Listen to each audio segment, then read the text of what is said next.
Here you have General Motors today saying that they want to get back into the financing business because of the shortage of subprime lending is holding back sales. Now, General Motors getting into the financing business is exactly how the economy crashed to begin with, because they got out of selling cars and they got into the loan sharking business. Then the economy crashed. Then the government gave them billions. And as a thank you to the taxpayer for getting them out of the hole, they're saying now we want to get back into the loan sharking business.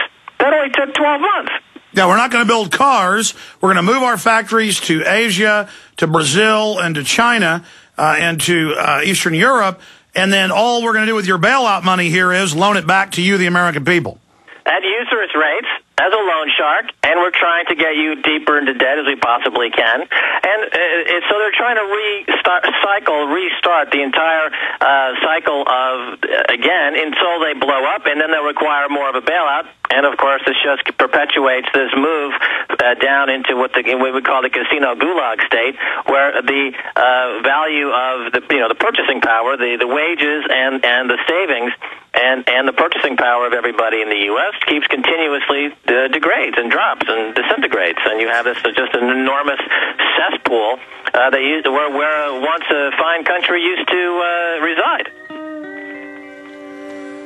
Well said. I've got a bunch of questions for you in the next short segment, then we're going to get into other issues you think are important to cover, and then take phone calls. One of my questions is, will the U.S. market collapse? When will it collapse if it does, and how will it collapse? That's all coming up with Max Keiser. I'm Alex Jones, Infowars.com. Max Keiser is our guest, maxkeiser.com. Your call's coming up in the next segment. Max, I talked to one of my neighbors. I talked to other people, that are somewhat successful in business in Austin. And they say, well, I'm not in the stock market, so I don't care what these big banks are doing.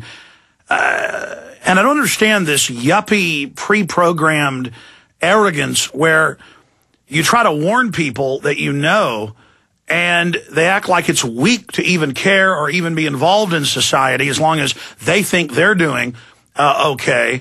I mean, everyone is connected to the stock market. Everyone is connected to the currencies. Everyone is connected through taxes with these trillions of dollars of, quote, bailouts used for bonuses.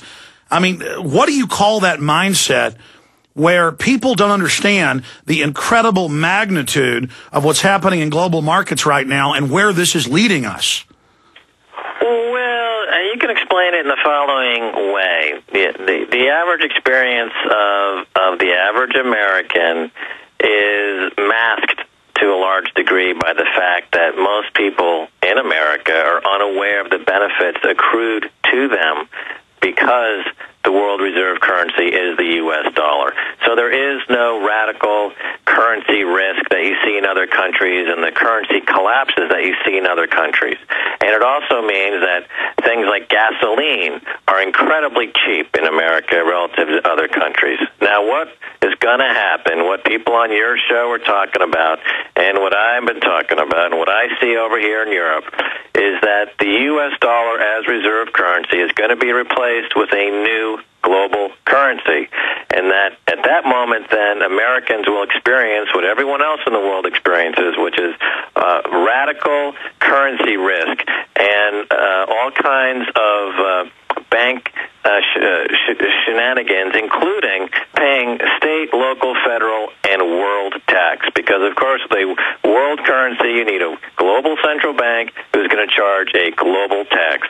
And then Americans will wake up and they'll say, oh, my God, it all happened. It's happening right now because the special drawing rights that are being used right now as part of this huge reconfiguration of the European banking system and the $1 trillion that the U.S. gave Europe to unwind their banks' risky positions. Part of that is the introduction of another $300 billion in special drawing rights. So the special drawing rights are creeping into the global currency system. At some point, they will be comparable to other major currencies in terms of the amount traded and the scope and the influence.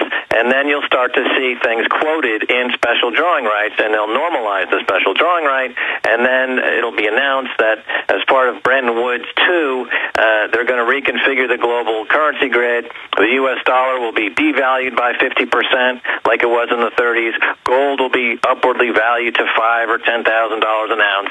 And then people in the U.S. will have a deferred awakening, because since World War II, they've really had the benefit of, they've had the World War II dividend, which is stretched out for 60, 65 and they just years. expect... And they've enjoyed this incredible period of benefits as a result of having this incredible system where their government, the U.S. government, can write checks that they never have to cash, because every time the check is due, they just write another check. And since the world runs on dollars, there's always somebody willing to take a bad American check.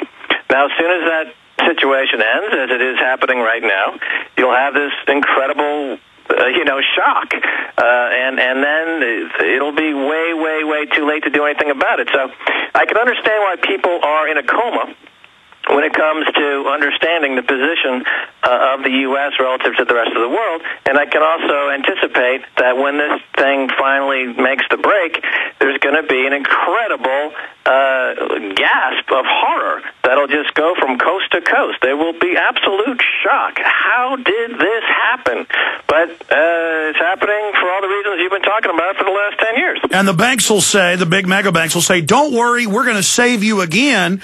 With SDRs, we're transcending national currencies, and we'll just make up to the power of infinity whatever amount of fiat money we want, and you're going to pay us taxes on the right to use this new global cashless society system, and they'll just bypass the 3 global regional currencies that the Trilateral Commission talked about in the 1970s, correct? That is basically correct. In other words, with the introduction of the special drawing right, they will have another way to add another layer to this global Ponzi scheme where all of the U.S. dollar-denominated debts will be re-securitized. Most of the debt will be off the balance sheet. Some of it will be included in the new SDR, but the SDR will be loaded up with more debt than even the U.S. dollar, and the result will be this constant downward pressure from above where no wages ever go up, no savers ever get a return greater than 0.0001% on their savings, and you end up in this casino gulag state where the only way anyone can make any more money than subsistence. Stay there. Got a break. Stay there.